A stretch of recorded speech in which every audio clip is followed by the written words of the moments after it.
Assalamualaikum warahmatullahi wabarakatuh.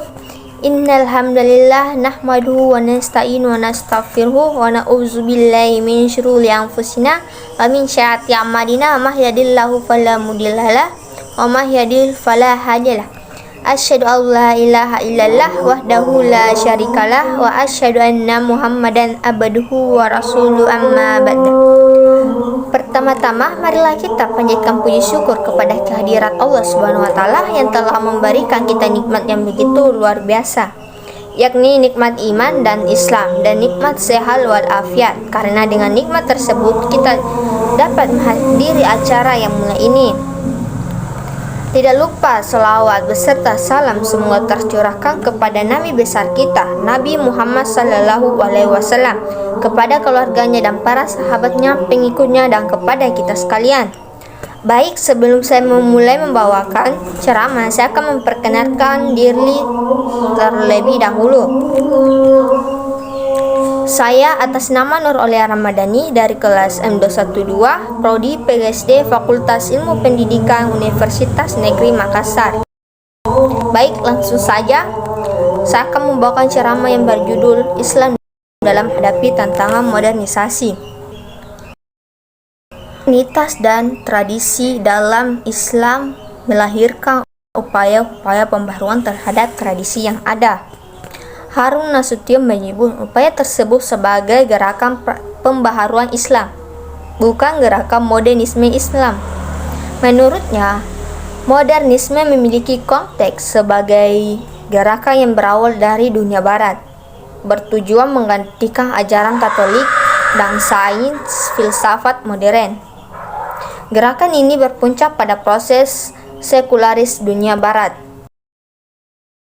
Harus diakui, ekspansi gagasan modern oleh bangsa barat tidak hanya membawa sains dan teknologi, tetapi juga tata nilai dan pola hidup mereka yang seringkali berbeda dengan tradisi yang dianut masyarakat objek ekspansi, baik dalam makna objektif atau subjektif.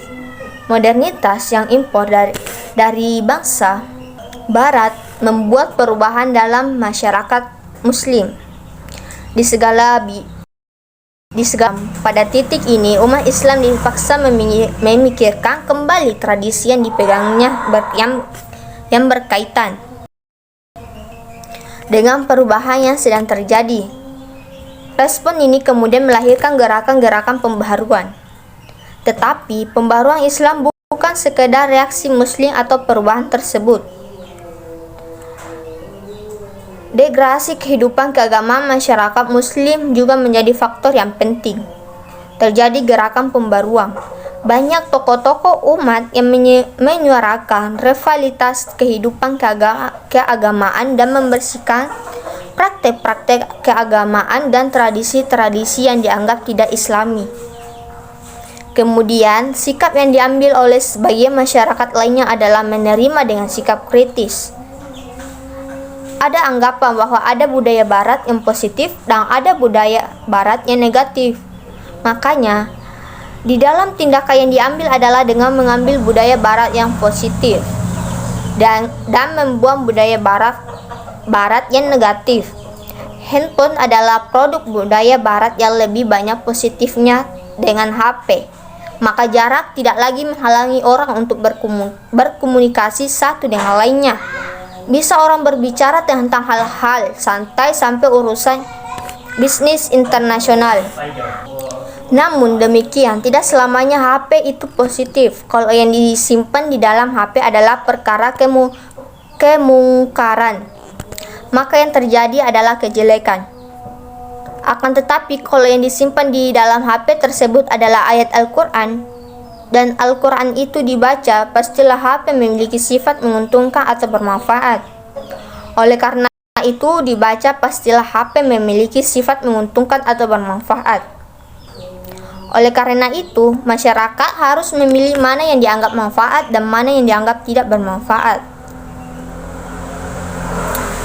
Masyarakat Islam harus menjadi modern tetapi harus tetap berada di dalam koridor ajaran Islam yang selalu mengagungkan terhadap penetapan norma-norma yang selalu berguna bagi umat Islam. Agama Islam bagi kita merupakan keyakinan bagi bangsa Indonesia secara empiris. Islam merupakan bagian agama terbesar rakyat. Karena itu, sikap-sikap yang ditertibkan atau disangka diterbitkan oleh agama Islam akan mempunyai pengaruh besar sekali bagi proses perubahan sosial. Bagi perubahan sosial, peranan Islam akan diwujudkan dalam dua sikap, menopang dan merintangi. Penting bagi kita untuk memahami betapa lebarnya kesenjangan antara pendidikan dan pendidikan sekuler di Mesir berikut. Konsekuensinya yang sangat jauh jangkauannya. Hal ini tidak hanya menempatkan satu sekolah dalam posisi berlawanan dengan sekolah lainnya dan suatu universitas lainnya, tetapi juga lebih dari faktor manapun mendorong timbulnya perpecahan di kalangan umat Islam yang terutama di dalam tokoh-tokoh besar yang menetapkan kelompok ortodoks dalam posisi berlawanan dengan kelompok yang dibaratkan. Dalam hampir semua kegiatan sosial maupun intelektual, dalam cara berpakaian, sikap hidup, kebiasaan masyarakat, hiburan, sastra, dan bahkan percakapan mereka. Kenyataan tentang adanya kesenjangan dan perlunya diakhiri kesenjangan ialah yang mendorong timbulnya modernitas dalam Islam. Pada saat yang sama, ia menampilkan pengertian dilema kejahatan di mana kegiatan pembaruan dipaksa dan di satu pihak. Dalam upaya menuju formulasi prinsip-prinsip dan ajaran-ajaran Islam yang modern, para pembaharu itu hanya menjangkau sebagian besar kalangan terpelajar, tidak menyentuh rakyat kebanyakan. Karena itu, pengaruh mereka jauh lebih besar di kalangan umat Islam terpelajar di luar kelompok ahli-ahli agama ulama. Intinya adalah Islam mengutuk tahlil secara membabi buta, mengikuti pendapat yang tidak kritis dalam masalah keyakinan, dan pengalaman kewajiban agama secara mekanik. Karena itu, pengaruh mereka jauh lebih besar di kalangan umat Islam terpelajar di luar kelompok ahli-ahli agama.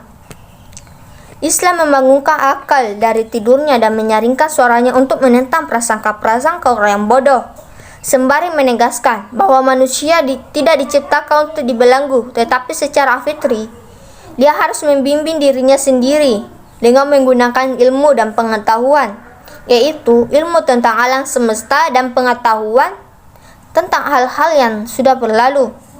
Islam menjauhkan kita dari keterikatan secara eksklusif kepada segala sesuatu yang menunjukkan kepada kita bahwa kenyataan yang ada dari segi waktunya lebih dulu sampai pada kita tidak merupakan bukti pengetahuan atau ketinggian akal pikiran. Bahkan para nenek moyang dan keturunannya memiliki kemampuan intelektual dan kemampuan alami yang sama.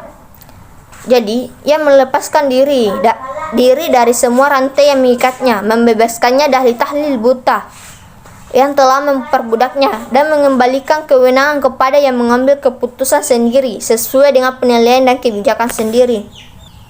Namun demikian, ia wajib berhikmah kepada Allah sendiri dan berhenti pada batas-batas yang ditetapkan agama. Tetapi dalam batas ini tidak ada penghalang bagi kegiatan dan tidak ada pembatasan terhadap berbagai macam eksklusif yang dapat dikemukakan atas tanggung jawabnya. Baik, itulah ceramah yang dapat saya sampaikan. Kurang lebih mohon dimaafkan. Wabillahi taufiq wal hidayah. Wassalamualaikum warahmatullahi wabarakatuh.